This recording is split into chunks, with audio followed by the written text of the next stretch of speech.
diklasifikasi sebagai bagian dari perkembangan penyidikan gitu. Nah, saya ingin batasi bahwa kalau perubahan informasi yang disampaikan oleh penyidik itu adalah perkembangan penyidikan, tentu informasi yang disampaikan tadi berubah berdasarkan bukti yang ditemukan oleh penyidik.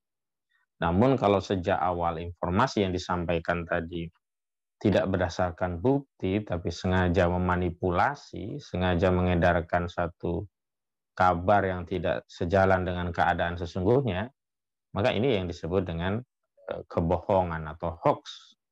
Nah, kita mau kembali kepada konstruksi awal kasus ini pertama kali diumumkan oleh Brigjen Pol Ahmad Ramadan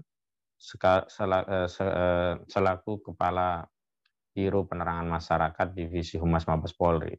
Saat itu konstruksi hukum yang disampaikan itu tegas, ada peristiwa tembak-menembak yang dipicu adanya pelecehan yang dilakukan oleh Brigadir Joshua Huta Barat terhadap Putri Chandrawati di kamar Putri Chandrawati. Yang hal itu memicu turunnya Baradae menolong yang kemudian disergah dengan tembakan dan terjadilah tembak-menembak yang akhirnya menewaskan Brigadir Joshua Huta Barat. Ini kan konstruksi awal yang disampaikan, kabar, berita, informasi yang diedarkan kepada masyarakat.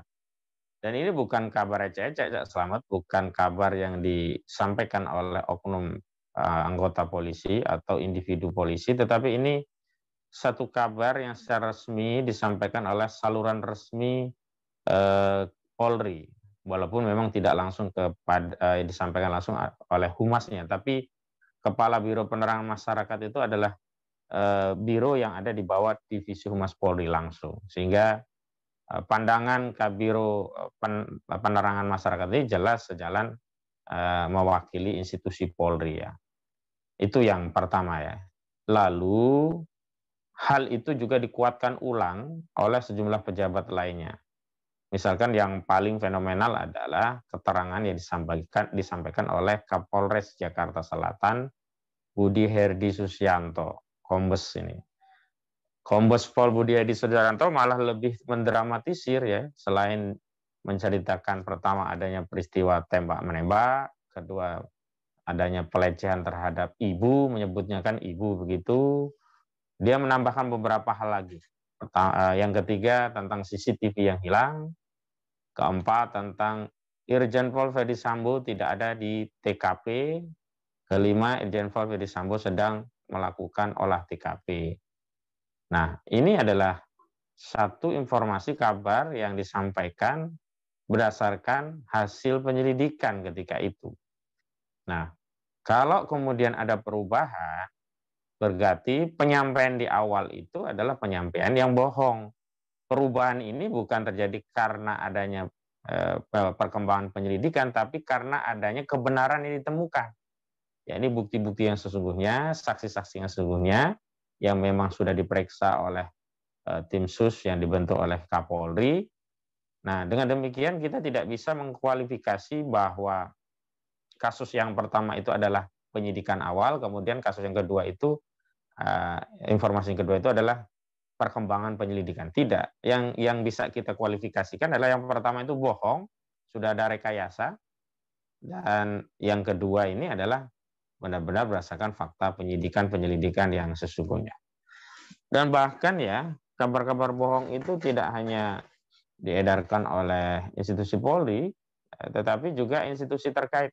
Misalkan Kompolnas. Beni Mahmud itu berulang kali ya, tidak ada rekayasa, dia menegaskan memang peristiwanya tembak-menembak gitu. Dan itu real. Termasuk juga Komnas HAM yang sampai bahkan menjelaskan tentang arah bidikan, jarak bidikan, sehingga menyebabkan luka tembak itu ada sebagian yang tembus, sebagian tidak tembus. Nah, ini juga kategori informasi yang dapat dikualifikasikan sebagai informasi hoax ya, informasi bohong ya. Hanya memang ada sebagian itu mengutip informasi dari pihak lainnya, berarti dia tidak sampai pada kategori membuat dan mengedarkan hoax, tapi hanya mengedarkan hoax. Tapi ada juga pihak-pihak yang masuk kategori dua-duanya, membuat sekaligus mengedarkan hoax. Jadi konstruksi hukumnya kalau digunakan pasal itu ada yang masuk kategori pasal 14 Undang-Undang Nomor 1 Tahun 1946 tentang peraturan pidana, di mana ketentuan pasal 14 ini ancaman pidana 10 tahun bagi siapa? Bagi mereka yang membuat dan mengedarkan hoax atau kebohongan yang menerbitkan keonaran. Nah, ya kalau pasal 15 itu memang hanya bagi orang yang mengedarkan ya satu informasi yang belum pasti kebenarannya. Jadi tidak membuat ya, hanya ikut mengedarkan. Kalau yang kedua ini kalau nggak salah ancamannya di bawah 5 tahun ya, hanya 4 atau 3 tahun. Nah, kita juga harus pahami bahwa delik-delik yang mengikuti kasus ini bukan hanya delik hoax, tapi juga ada pasal 233 KUHP berkaitan dengan penghilangan dan pengerusakan barang bukti. Nah, mengenai hal ini sudah diakui oleh Polri bahwa ada sejumlah anggota Polri diamankan, diperiksa oleh Irsus. Semula ada 25 orang dan berkembang menjadi 31 orang, dan dugaan pemeriksaan Irsus itu diantaranya adalah adanya penghilangan atau pengerusakan barang bukti. Bahkan ada satu lagi ya, pasal 362 yakni pencurian CCTV. Nah, ini semua diakui oleh Mabes Polri dan ini merupakan fakta baru yang sebelumnya tidak ditemukan pada statement atau pada pengumuman kabar sebelumnya oleh Mabes Polri. Dan perkembangan yang terbaru itu justru merubah dua-duanya. Cak Slamet, bukan hanya modus operandinya, tetapi juga motif termasuk peristiwanya. Peristiwanya kan dianggap awalnya hanya pembunuhan biasa, terjadi tembak-menembak, modus operandinya. Kemudian motifnya adalah pelecehan di rumah Irjen Pol Verdi Sambo, tepatnya di kamar Nyonya Putri Candrawati ya. Nah, versi yang sekarang berdasarkan perkembangan itu berubah. Yang pertama, perubahan peristiwa pasalnya, konstruksi pidananya bukan lagi pembunuhan biasa, bukan lagi 338 KUHP, tetapi sudah ada pasal 340 KUHP, yakni pembunuhan berencana. Nah, hal ini sebagaimana kita ketahui, Irjen Pol Verdi Sambo, Brigadir RR, dan KM, Kuat Ma'ruf itu ditetapkan sebagai tersangka bukan hanya dengan pasal 338 KUHP, tetapi juga ditetapkan dengan pasal 340 KUHP, yakni pembunuhan berencana yang ancaman pidananya seumur hidup penjara dan juga pidana mati. Berarti dari sisi peristiwa itu sudah ada hoax ya. Ini bukan perkembangan, ini hoax karena sejak awal ceritanya memang bukan pembunuhan berencana sudah. Dan kalau ini perkembangan kasus, harusnya yang awal itu tidak ada pengumuman resmi, baru ada penyelidikan. Baru ada info bisik-bisik tetangga lah. Tetapi informasi itu sudah resmi diumumkan. Pihak yang punya otoritas, baik otoritas selaku penyidik, yakni Polres Jakarta Selatan melalui Kapolres Jakarta Selatan Budi Hadi Sujanto, atau otoritas sebagai representasi Polri melalui Kabak Biro Penmas Divisi Humas Polri Ahmad Ramadan. Dan modus operandinya juga berubah. Dari yang sebelumnya konstruksinya tembak-menembak, ternyata diketahui ditembak. Bahkan tembakan dari Baradae itu bukan tembakan yang pertama dan terakhir, tapi sebelumnya sudah ditembak Irjen Pol Verdi Sambo, terus ada tembakan tambahan yang akhirnya mengakhiri hidup Baradae, Brigadir J oleh Baradae. Terus motif, oke lah hari ini sudah ada perubahan motif, tapi tetap saja ini berubah dari motif awal. Karena motif awal itu adalah adanya pelecehan yang dilakukan Brigadir Joshua Huta Barat terhadap Putri Candrawati di kamar Putri Candrawati di Duren 3, Jakarta. Jadi lokus delikti terjadinya pelecehan itu di Jakarta. Maka wajar saat itu Putri Candrawati melaporkan kasus pelecehannya di Polres Jakarta Selatan karena memiliki kewenangan lokus delikti pelecehannya di Jakarta Selatan. Kok sekarang berubah? Dan itu pun saya belum percaya ya, karena baru subjektif pengakuan dari Verdi Sambo bahwa motifnya tetap pelecehan, tapi pelecehannya itu ada di Magelang. Nah, kalau dia konsisten pelecehan di Magelang, kan sejak awal dia tidak perlu melaporkan kasus ini di Polres Jakarta Selatan. Berarti ada dua kemungkinan, yang hoax itu yang di Magelang, atau yang hoax itu adalah di di Duren 3, atau kedua-duanya hoax. Kalau kedua-duanya hoax berarti ada motif lain, baik motif pelecehan ditambah motif yang lain atau benar-benar motif yang lain. Karena hari ini kan yang beredar di sosmed juga beberapa kabar dari beberapa pengacara itu kan motifnya ada satu masalah, ada perselingkuhan menyebut itu. Ini kan juga terhubung dengan satu poluan ya, satu nama poluan yang dianggap menjadi bagian dari kasus ini, menjadi motif ya. Kedua, masalah bisnis gelap yang dikabarkan diketahui oleh Brigadir Joshua Huta Barat. Nah, yang itu yang membuat Sambo, bosnya ini menjadi marah karena khawatir diketahui. Nah, motif-motif ini sampai hari ini sebenarnya juga masih belum fix, masih bisa berkembang. Nah, sebenarnya begini Cak Slamet. Kalau kita kembalikan ke unsur normanya ya, pasal 14, 15 Undang-Undang Nomor 1 Tahun 1996 itu pasal jadul ya, pasal di era company menjajah kita. Dan itu ditujukannya adalah kepada media penyiaran saat itu ya. Saat itu kan penyedia penyiaran ya representasinya TVRI dan RRI ya. Jadi nggak boleh mengabarkan berita bohong yang mungkin akan menerbitkan keonaran yang menghalangi konsolidasi bangsa Indonesia yang baru awal-awal merdeka. Kan itu tahun 46, kita merdeka 45. Tapi dan pasal ini memang tidak pernah digunakan ya di zaman Pak Harto, tidak pernah untuk nangkap rakyat ya. Di zaman Megawati sendiri tidak pernah digunakan untuk menangkap rakyat. Sebelumnya di zaman Gus Dur dan Habibie juga tidak pernah digunakan untuk menangkap rakyat. Di zamannya era SBY lah, itu nggak pernah ada ya aktivis yang berbeda dengan SBY ditangkap dengan pasal ini. Dan bahkan aktivis yang berbeda pun tidak ada yang ditangkap oleh SBY saat itu. Ada demo menggunakan kebo ditulis si SBY, si Buya, SBY nggak marah. Dan ada juga kasus yang itu menjadi delik aduan, SBY bikin laporan sendiri. Nah, sebenarnya pasal 14-15 ini tidak layak untuk digunakan. Tetapi saya ingin mengajak kita konsisten karena ternyata pasal ini sudah digunakan oleh kepolisian untuk menangani kasus-kasus hoax. Misalkan yang paling fenomenal adalah kasusnya Habib Rizik Syihab. Habib Rizik Syihab itu Cak Slamet dianggap membuat dan mengedarkan hoax yang menerbitkan keonaran hanya karena menyatakan dirinya, mengabarkan dirinya itu dalam kondisi sehat saat berobat di Rumah Sakit Umi Bogor.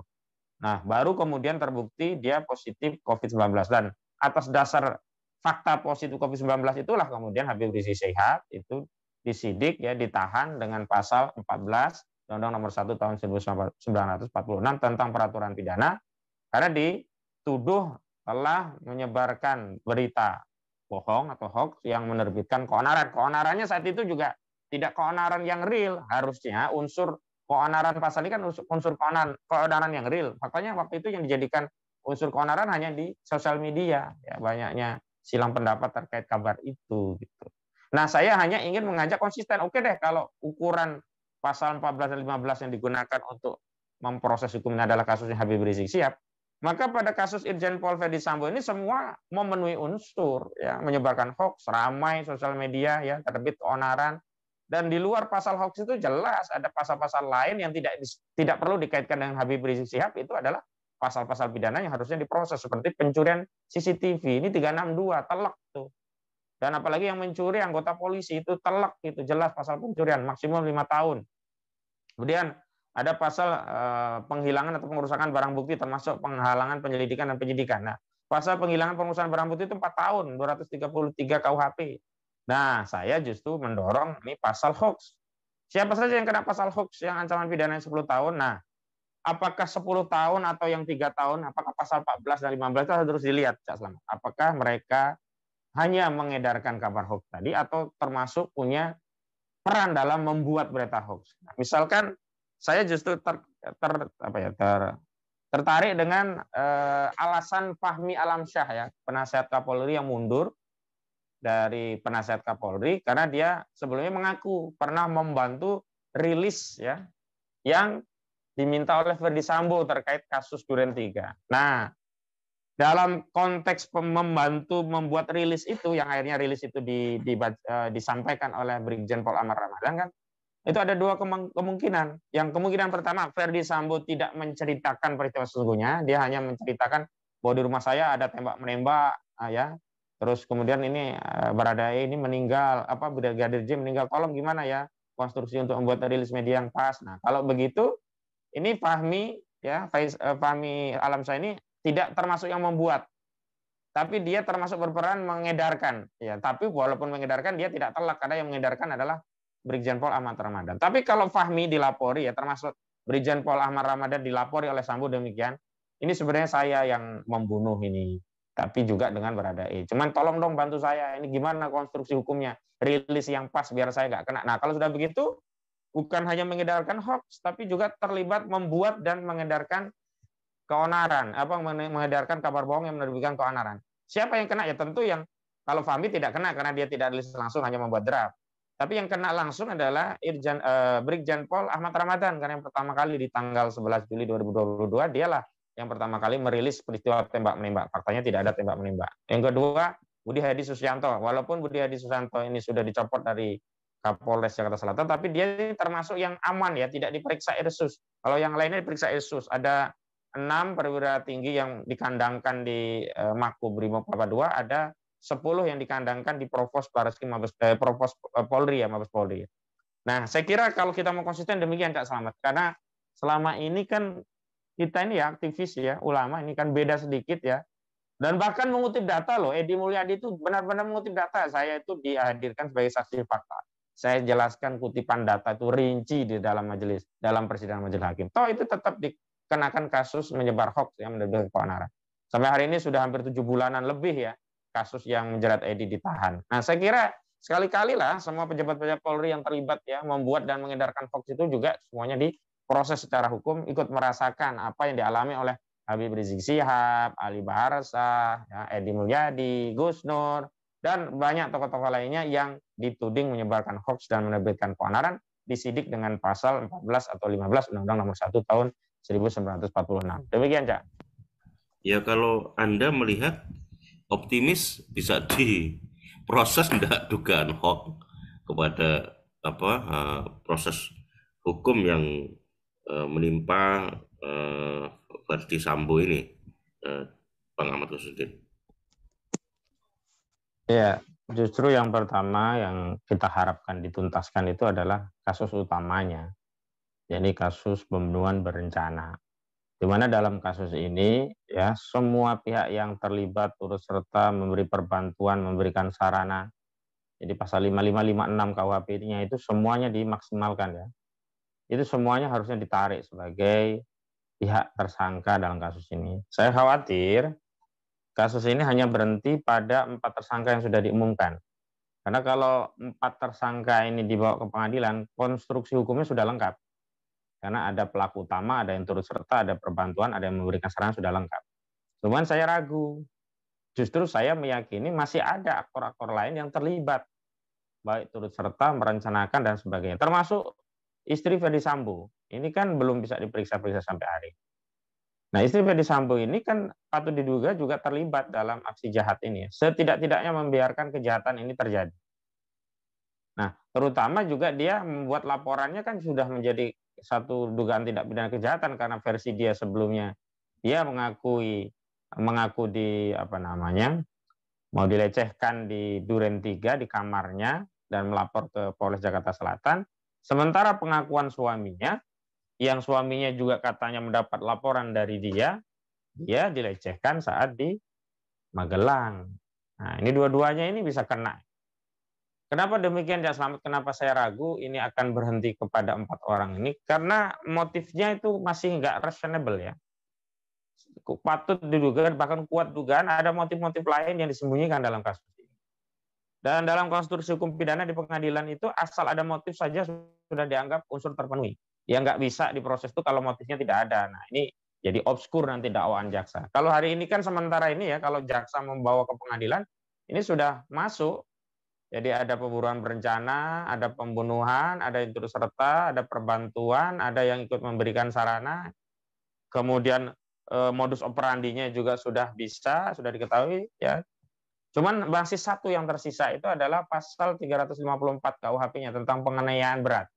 Karena semua pasal-pasal yang hari ini dihadirkan oleh penyidik itu belum bisa meyakinkan kita bahwa peristiwa itu hanya ansih pembunuhan.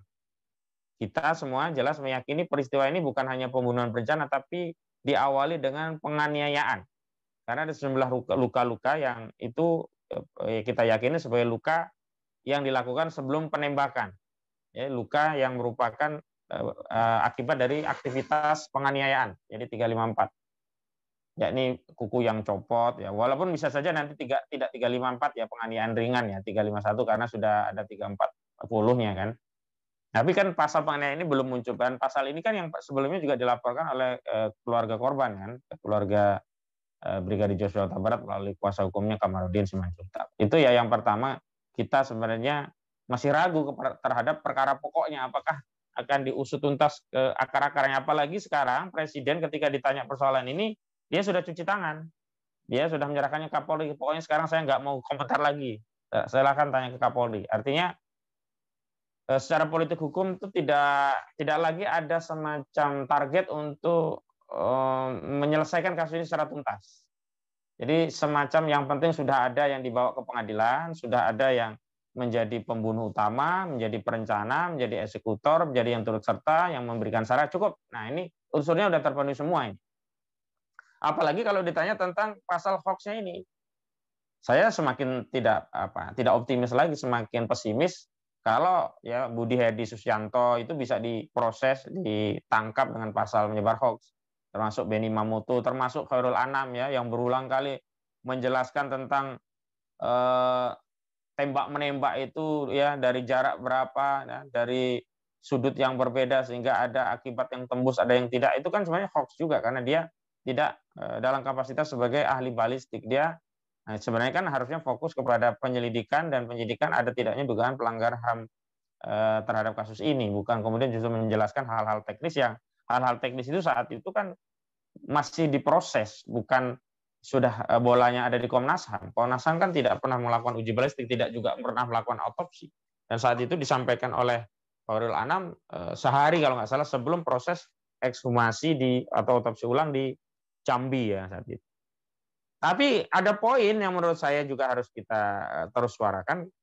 Dengan demikian poinnya adalah kalau nanti kasus ini nggak diproses, kita semuanya menentang ada sejumlah penangkapan ulang ya, sejumlah kriminalisasi terhadap ulama, ya, advokat atau aktivis kita dengan dalih pasal menyebar hoaks ya, atau pasal-pasal lainnya. Artinya Polri harusnya muhasabah lah, jangan bentar-bentar nangkepin orang gitu loh. Sementara ada kesalahan di anggota sendiri juga tindakannya tidak sampai melakukan tindak pidana, dan kuat dugaan mereka akan tanda petik ya dilindungi ya dengan bunker pemeriksaan dari Irsus, sehingga seluruh kesalahan-kesalahan mereka tadi yang saya sebutkan termasuk pidana ya, menyebar hoax, ya, menghilangkan atau merusak barang bukti, menghalang-halangi penyelidikan, termasuk mencuri CCTV, itu nanti akan dikualifikasikan sebagai pelanggaran kode etik dan disiplin Polri berdasarkan Perpol nomor 7 tahun 2022. Nah, nanti akan dibungker ya, dilindungi dengan adanya sanksi administratif dari institusi Irsus tadi ya, dari divisi profesinya begitu. Jadi tidak ditarik ke pidana. Nah, kenapa walaupun saya pesimis tetap menyuarakan ini, karena kita ada kewajiban untuk menjelaskan ini kepada masyarakat, dan juga agar ke depan Polri ada perhatian, tidak jumawa, tidak mentang-mentang loh giliran dia punya kuasa, punya kewenangan melakukan penyidikan, orang ya beda pendapat dikit langsung disidik dengan pasal hoax, langsung dianggap menebarkan keonaran, langsung dianggap menyebar kebencian permusuhan, dianggap sara, melanggar ITE dan seterusnya. Ini yang selama ini kan sebenarnya kezaliman yang kita hadapi kan itu, kita dikit-dikit kena ITE, tapi mereka ya bahkan aparat yang hari ini melanggar hukum masih belum tahu apakah akan diproses atau tidak. Sementara buzzer-buzzer yang pro rejim yang juga menyebarkan hoax ya juga sampai hari ini tidak diproses secara hukum. Jadi substansinya kenapa kita tetap bersuara, terlepas kita juga tidak terlalu yakin atau tidak terlalu optimis atau bahkan pesimis mereka akan diproses hukum atau tidak, adalah karena ada tanggung jawab, ada kewajiban dakwah, dan ada kewajiban untuk menjelaskan kepada umat. Termasuk ini adalah bekal kita agar ke depan Polri tidak mempersoalkan rakyat hanya dengan tudingan menyebar hoax yang menyuburkan sara. Sebab Polri pun tidak melakukan tindakan kepada anggotanya yang melakukan tindakan itu. Begitu, Cak. Rencana sejauh mana sebetulnya itu bisa direalisasikan, dan kalau kita coba memperhatikan kan selalu berkaitan dengan seperti apa sebetulnya tampilan law enforcement dan lawmaking prosesnya. Tentu dalam konteks keberadaan legal of frame yang sekarang ini ada. Kalau Anda melihat catatan yang krusial apa yang terkait dengan persoalan pidana hoax di antara pusaran pidana pembunuhan berencana yang dilakukan oleh Verdi Sambo ini, Bang Ahmad Hussein? Sebenarnya kalau polisian punya komitmen, jujur, hanya mengikuti rule atau norma hukum yang ada, kasus ini mudah untuk diungkap.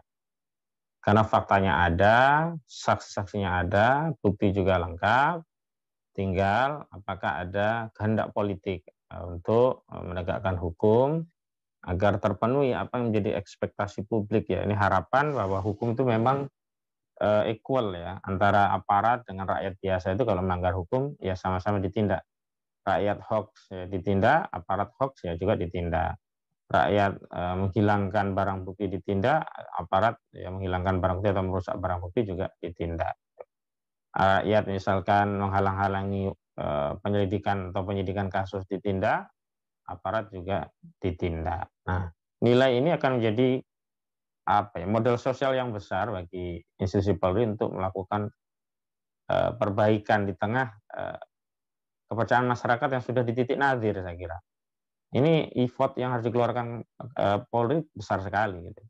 Sekarang atau tidak sama sekali. Jadi ini seperti waktu yang sangat menentukan masa depan Polri ya. Apakah ke depan Polri akan dipercaya dan sudah diyakini masyarakat sebagai institusi baru yang sudah bersih-bersih sekaligus merekonstruksi struktur dan juga apa namanya kultur yang ada di Polri, walaupun untuk secara tata kelola kebijakan tetap menginduk kepada hukum tata negara karena masih punya domain terikat dengan statusnya di bawah presiden. Kalau yang lalu kan Pak Taufik juga mengusulkan ada beberapa fungsi-fungsi Polri yang yang selama ini dibandeling ya kemudian direposisi ke institusi lainnya. Selanjutnya saya juga melihat memang problem psikologi ini kan juga membutuhkan mental pemimpin ya. Kalau mental jenderal yang mimpin ya, saya bisa tunjuk hidung langsung lah Pak Sigit ya. Pak Listio Sigit ini tidak mental baja, masih di bawah kendali jenderal-jenderal lainnya, maka sulit akan ada penegakan hukum yang mengikuti alur normanya ya. Ya walaupun normanya sudah ada, faktanya sudah ada, nanti prosesnya akan dibelok-belokkan agar tidak bisa dikena dengan jerat atau norma hukum yang ada, agar dicukupkan dengan apa yang memungkinkan masyarakat cukup puas. Karena itu kita juga harus membangun kesadaran masyarakat agar tidak puas. Tidak puas dengan hanya mentersangkakan Sambo, tidak puas bahwa dalam kasus pembunuhan berencana ini hanya Sambo, KM, RR, dan Richard, ya, Richard Eliezer. Karena kalau ngelihat ceritanya saja, nah kan ini sepatutnya sudah ada pihak-pihak lain yang terlibat. Nah, tapi untuk terus mengawal ya agar kasus ini tetap pada tracknya, memang kita juga harus terus mengamati ya perkembangan-perkembangan terbaru yang diinformasikan oleh Barreskrim Polri ya tentang penyidikan ini. Karena dari situ sebenarnya kita bisa menganalisa apakah perkembangan yang disampaikan itu reasonable atau tidak. Misalnya kemarin soal tentang motifnya di awal kan motifnya belum diketahui. Terus Pak Mahfud MD mengatakan motif ini hanya layak untuk didengar pria dewasa. Begitu motif itu disampaikan oleh Barreskrim Mabes Polri oleh Brigjen Andirian Jayadi, ternyata motifnya tetap pelecehan. Dan pelecehan kan biasa didengar. Dan pelecehannya hanya geser yang tadinya di Jakarta, geser di Magelang. Nah, ketika muncul motif yang sama hanya geser tempatnya kan kemudian nalar kita kan kita aktifasi. Masuk akal enggak? Enggak masuk akal lah. Orang di awal dia melaporkan ke Polres Jakarta Selatan, dia bukan polisi biasa, dia kepala divisi Propam, ya kan? Kenapa kalau memang pelecehannya itu di Magelang nggak dia laporkan di lokus delikti atau laporannya ke Barreskrim yang wilayahnya ke seluruh Indonesia, ini kan laporannya ke Polres Jakarta Selatan awal. Nah, temuan-temuan yang disampaikan itu terus kita kontrol agar apa? Kalau mau belok itu kita punya fungsi meluruskan kembali. Kalau belok meluruskan kembali, belok meluruskan kembali sampai kepada titik yang memang sebenar-benarnya itu yang harusnya dituju. Nah, sebenarnya titik yang sebenarnya harus dituju, saya yakin nih aparat kepolisian sudah tahu ya, penyidik-penyidik ya yang terlibat dalam tim sus. Cuman mereka berusaha untuk menghindari jalan-jalan yang harus ditempuh tadi karena ada kepentingan yang bertarung di dalamnya. Nah, kita punya fungsi agar apa? Mereka tetap mengikuti jalan-jalan yang ada banyak kepentingan tadi. Nah, di titik itulah sebenarnya ya analisis dan berbagai dinamika yang terjadi di luar itu sebenarnya menolong Kapolri untuk berjalan lurus. Kenapa? Kalau dia mau bengkok, kemudian ada yang rame berjalan lurus, dia bisa bilang kepada orang-orang yang bertarung di dalam, wah aku gak iso rek, nek kaya ngono ku masyarakat do nesu Pak Taufik kayak wis ngerti nek dalane kaya ngono Pak Taufik nggak bener ini. Nah, aku nggak bisa ini. Nah, akhirnya kan kritik kita itu kan dijadikan dalih untuk tetap lurus. Nah, itu kan bagus. Karena saya kira mereka bertarung itu juga butuh dukungan kita, walau mereka nggak mungkin terbuka menyatakan itu, gitu loh. Yang lurus-lurus itu butuh dukungan suara-suara kita dari luar.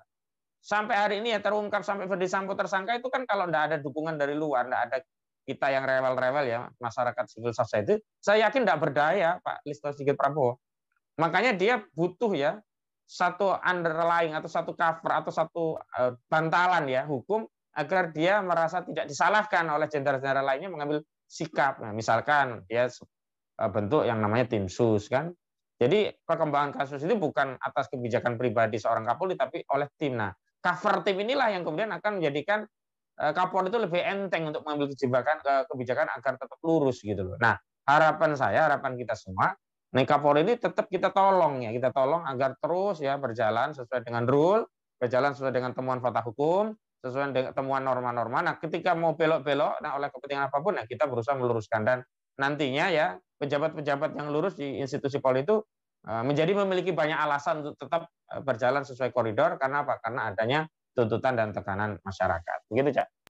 Ya kalau Anda melihat sendiri sebetulnya wujud bulatnya keinginan publik dan kalau Anda mencermati ini semuanya seperti apa sih ujung apa penegakan hukum atas proses Verdi Sambo ini sebetulnya diinginkan oleh publik, terutama juga atas kasus-kasus hukum yang lain sebelumnya yang masih mempertanyakan dan ini menjadi pertaruhan sebenarnya tingkat kepercayaan masyarakat terhadap institusi kepolisian Republik Indonesia. Masyarakat, ekspektasi masyarakat, keinginan masyarakat itu bedol deso, Cak Slamet. Semua yang salah dibedol, pindahkan. Semua yang terlibat dipidana, ganti. Karena kita masih punya putra-putra terbaik bangsa di institusi kepolisian. Masih banyak ya jenderal-jenderal punya bintang tapi nggak punya jabatan.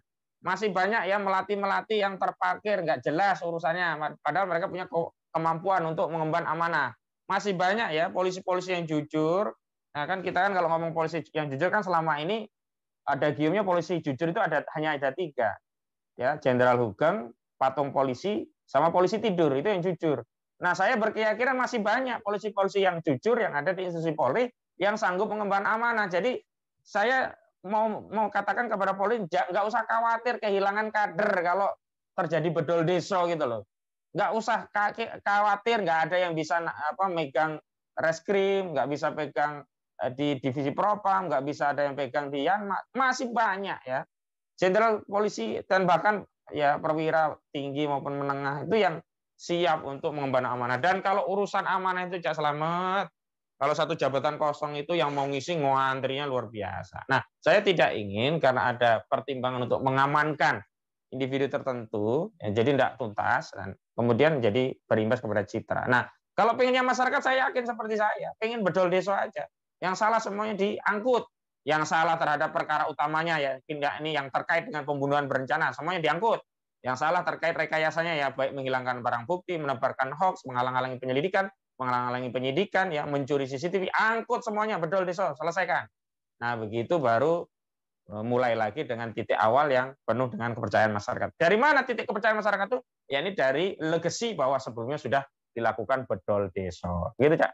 Ya, silakan diberikan poin preview dan closing statement-nya, Bang Ahmad Kusnudin.